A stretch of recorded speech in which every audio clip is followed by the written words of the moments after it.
So, you want to be an ambassador? Well, you have come to the right place. You clicked on the right video. Let's get right into it.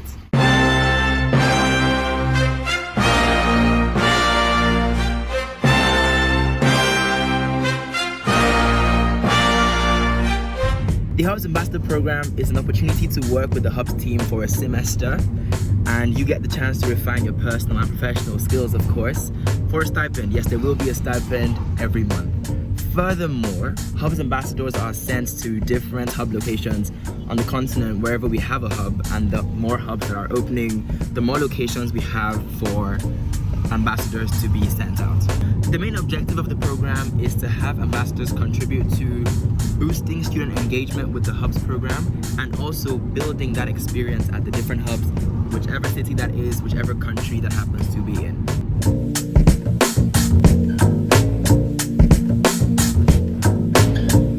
Let's talk about how to apply for the Hubs Ambassador program. In this video, we're going to explore the guidelines for the application process. We're going to talk about some questions, well, all the questions in the application, and some good examples and some bad examples of responses, and pro tips, things you should generally keep in mind. So let's get right into it. One thing that a lot of people may not be aware of about the Hubs Ambassador program is there's a rubric and there are guidelines. And there are 5 main pillars of these guidelines, and that's the mission statement, the entrepreneurial drive, the community building, eligibility/confidence, and academic performance. So each of these categories is rated or ranked or assessed on a 5-point scale. So 1 and 2 are below average, 3 is above average, 4 is good, and 5 is excellent. All the responses you provide during the Hubs Ambassador application, or in general actually, would be ranked according to these numbers and these guidelines, and that would give us your final score and rank, which will determine where you fall after the assessment and if you get offered the position. So, getting into question number 1, what is your mission? What kind of impact are you planning to have on your community? This doesn't have to be a fully mapped out mission, you can provide a draft.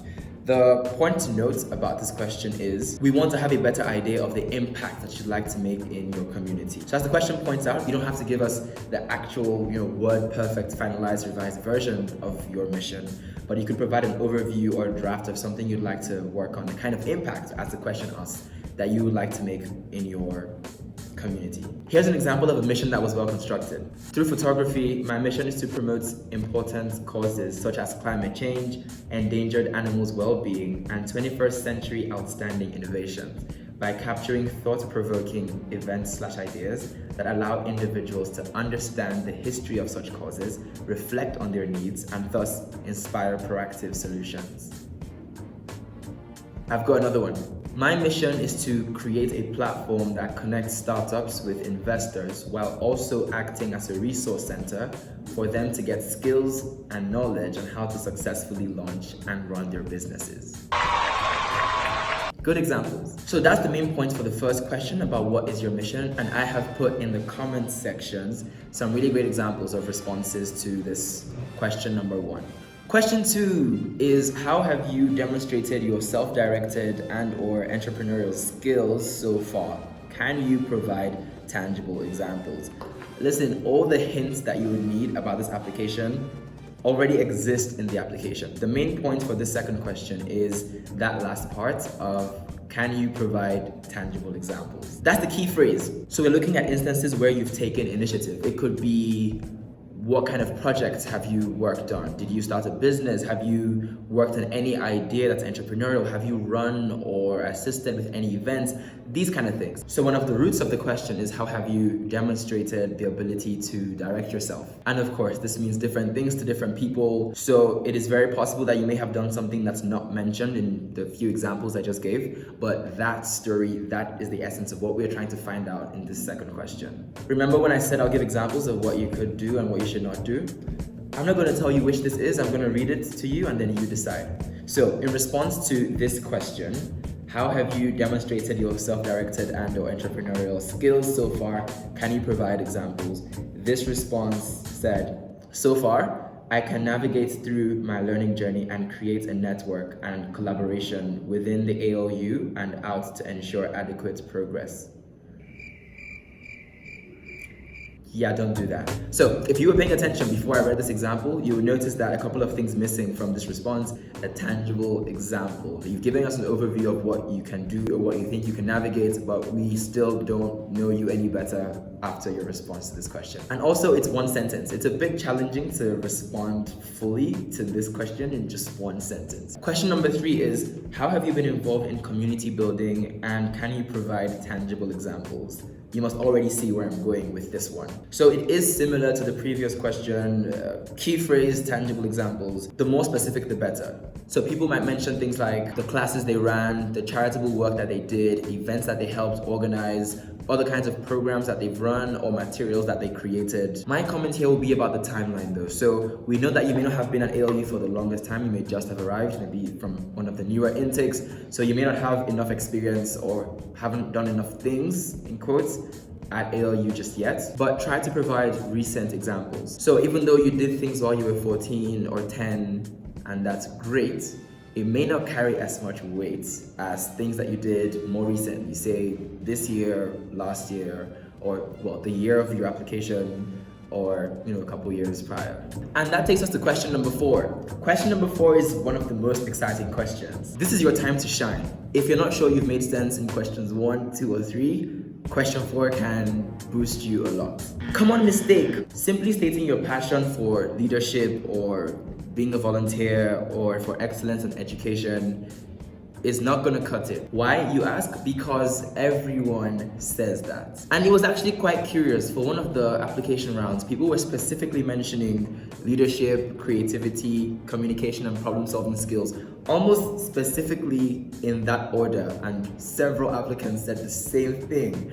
Are people trying to use ChatGPT to hack the application? Guys, come on. I've got an example for you. Check this out. All right, so the question is, why are you applying for the ambassador program, and why should you be selected for this opportunity? In bracket, you can refer to a set of skills you possess that could aid the Hubs program.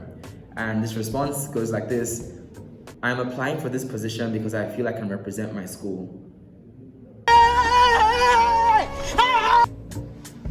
So the best responses highlight specific and relevant skills to the Hubs team and the Hubs trajectory. Like, are you into graphic design or social media marketing or video editing? Are you into program design or stakeholder and partnership management? Moreover, where have you used these skills specifically before? This boosts your credibility in your application. So a random example could be, for that question 4, you could add something specific, like you're able to, how are you going to boost engagement with Hub's Instagram page, for instance?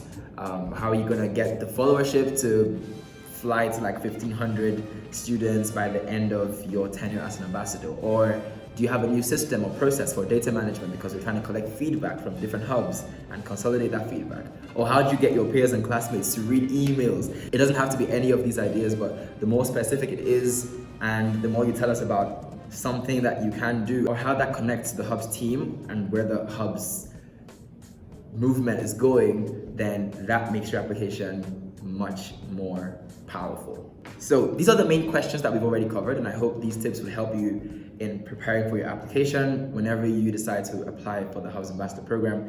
The question after this one, which is the 5th question, is which of the hub locations are you most interested in experiencing as an ambassador? Please select a maximum of 3. Now this list, of course, as time goes on, is likely to get longer and longer and longer. And my comment on this is, we're not judging you for selecting all the cities, we're not judging you for selecting 1 or 2 cities. Although if you did select all the cities when the question says select a maximum of 3, we will take notes of that, because you selected 5 when we said select 3. If your application is really good, then it's possible that we could reach out to you and say, we would like to place you in this particular hub, and then it will be up to you to accept or reject that. All right, now for pro tips. The question after this one asks for any links or supporting materials that you feel will make your application stronger. You can use that option to make your application stronger. You can choose to submit, hang on, I wrote this down.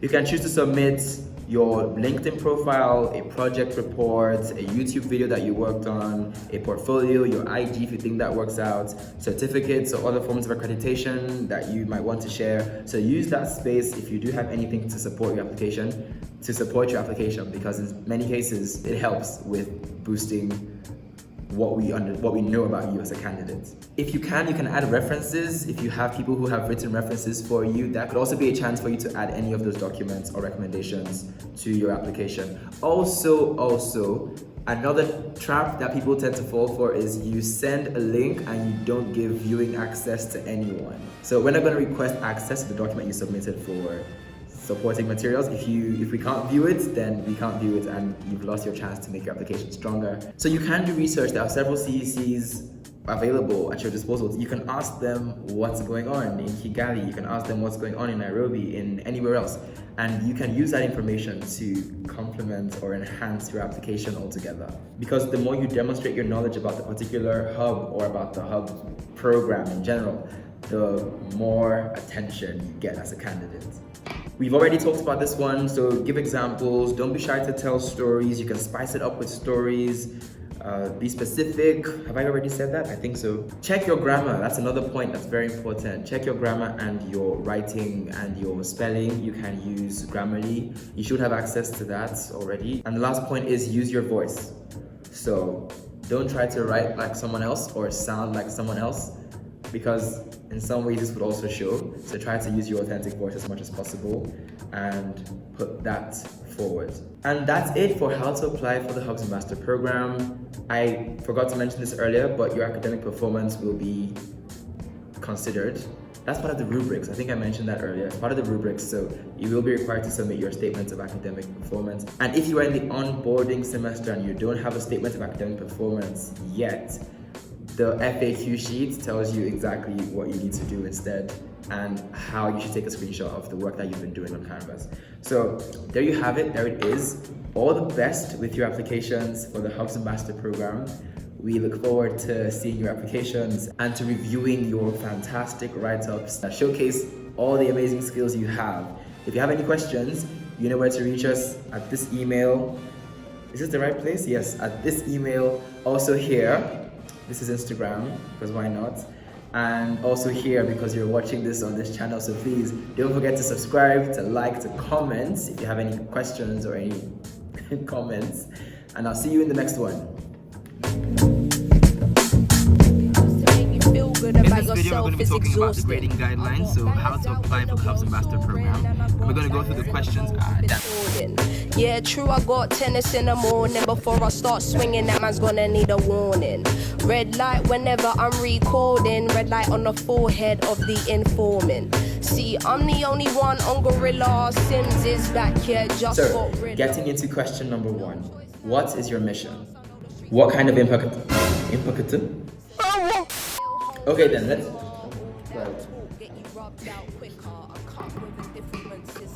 Hi everyone, that's Karen. She's passing she's passing by to get some cords, some cables.